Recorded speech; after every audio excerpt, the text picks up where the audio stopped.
Terry McLaurin, Scary Terry, the man who has not reported to mandatory minicamp for the Washington Commanders, Indianapolis native, is now liking tweets about Reggie Wayne being the greatest wide receiver coach of all time. Wow. By the way, Reggie Wayne is being mic'd up for these mandatory minicamp practices and OTA practices.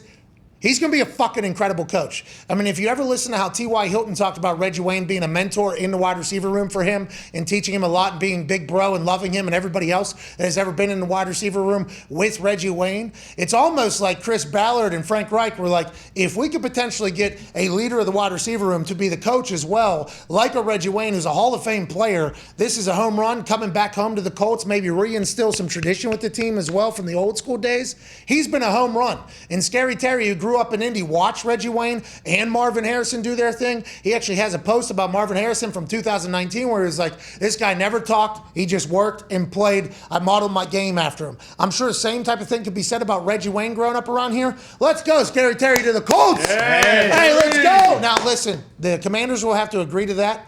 And Scary Terry has taken a stance in which he wants more money and a better contract because I believe as a rookie, he became a fucking captain for that team and has been immaculate for them throughout all the shit that has happened over there. Get him back to Indy stat. Yeah. He's liking tweets, AJ. He wants to come back home and catch balls from Matty fucking Ice.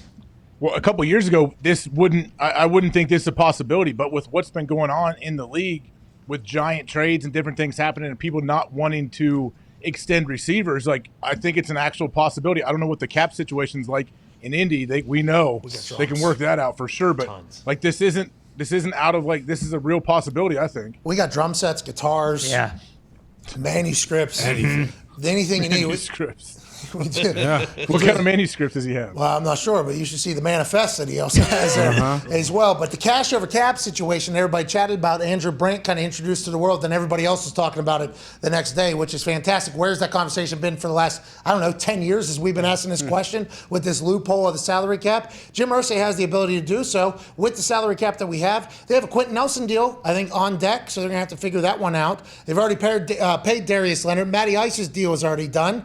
DeForest Buckner, I think he's already been paid. Yeah. So they should be able to figure it out if they really need to make it happen. And I think we do need, Darius brought it up yesterday very passionately. I think he said on Good Morning Football as well. We are a team that needs a veteran wide receiver. Couldn't imagine a better one than a guy coming back home who already loves the fucking shoe. That just feels, and he's young enough that we're still going to have 5-6 years of his prime in him. I mean, this is a home run.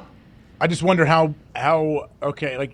much is Washington willing to pay him? That's what's going on. The fact that he's missing mandatory minicamp, I think that's a big deal because that's like what 95, 100K that they don't work out, right? Like they don't. It used to be in the CBA, I believe, where they obviously were like, okay, well that doesn't matter. It doesn't count anymore. We won't charge you. Your 250 you lost sitting out of training camp. Now, like he has to be fined that, correct? He can't just get it. Yeah, they used to be able to do makeup deals, which they still be able to do. They just can't necessarily. But are they willing to pay him? Like, are they willing to pay that what it takes to pay like a number one receiver right now? Hey, we'll pay you $24 million a year. Actually, make it $24,100,000. How about it?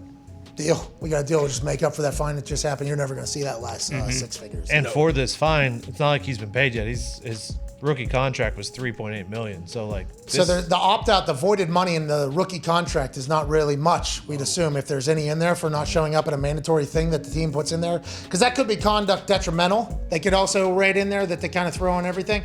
Whatever the case, get Terry out of Washington. Then we have a stadium. The poop pipes are bursting. Yep. Bring them home to Indy. Or maybe Green Bay. Ooh.